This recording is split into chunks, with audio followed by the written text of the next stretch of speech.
রাজধানী মিরপুর ১০-এর ওয়াবদা বিল্ডিং ও ৩০ ক্যাম্প এলাকায় দীর্ঘদিন ধরে দেখা দিয়েছে তীব্র পানির সংকট।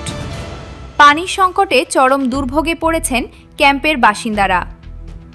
দীর্ঘদিন ধরে সমস্যার সমাধানের দাবিতে বিভিন্ন সময় আন্দোলন ও মানববন্ধন সহ নানা কর্মসূচি পালন করে আসছেন তারা। এই অবস্থায় এলাকাবাসী পানির সংকটের খবর পৌঁছে যায় যুব ও ক্রীড়া প্রতিমন্ত্রী জনাব আমিনুল হকের কাছে। বিষয়টি জানতে পেরে তিনি তাৎক্ষণিকভাবে পানির সমস্যা সমাধানে উদ্যোগ নেন। স্থানীয় নেতাকর্মীদের মাধ্যমে দ্রুত সমস্যাটি সমাধানের জন্য প্রয়োজনীয় ব্যবস্থা নিতে নির্দেশনা দেন তিনি। প্রতিমন্ত্রীর নির্দেশনায় ঘটনাস্থলে ছুটে আসেন মোকসেদুর রহমান আবির। তিনি ক্যাম্পে বাসিন্দাদের সঙ্গে কথা বলেন এবং পানির সংকট নিরসনে দ্রুত কার্যক্রম শুরু করেন।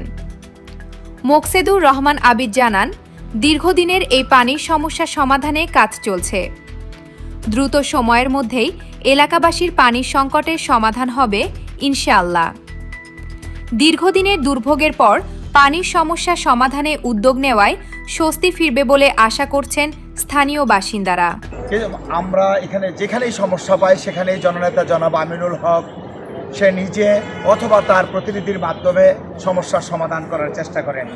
যখনই খবর পেয়েছেন যে আমাদের এই ক্যাম্পের মাধ্যমে আপনার এই 13 হার্স ক্যাম্প ওয়াবদা ক্যাম্প সহ এই এলাকায় একটু পানির সমস্যা দেখা দিয়েছে, তাৎক্ষণিকভাবে আমাদের ৩ নং ওয়ার্ড বিএনপির সভাপতি জনাব নজরুল ইসলাম নজুম আকবর এবং আমাকে এবং আমাদের পল্লবী থানা বিএনপির যুগ্ম আহ্বায়ক নজরুল ইসলাম সহ শ্রমিক দলের আলামিন সহ নেতৃবৃন্দরা যুবদল সহ সবাইকে নির্দেশনা দিয়েছেন যে তাৎক্ষণিকভাবে ব্যবস্থা গ্রহণ করে যাতে এই পানির সমস্যা দ্রুত সমাধান করা যায়, এই কারণে ব্যবস্থা নেওয়ার জন্য।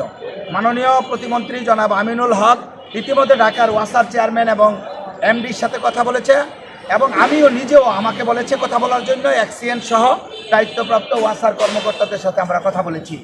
আশা করি কিছুক্ষণের মধ্যেই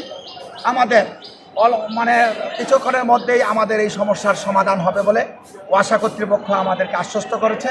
আমরা এলাকাবাসীকে আহ্বান জানাবো, আপনারা ধৈর্য ধারণ করুন। সমস্যা তৈরি হয়েছে যেহেতু এটা সমাধানের ব্যবস্থা করতে হবে, কিন্তু বিপদ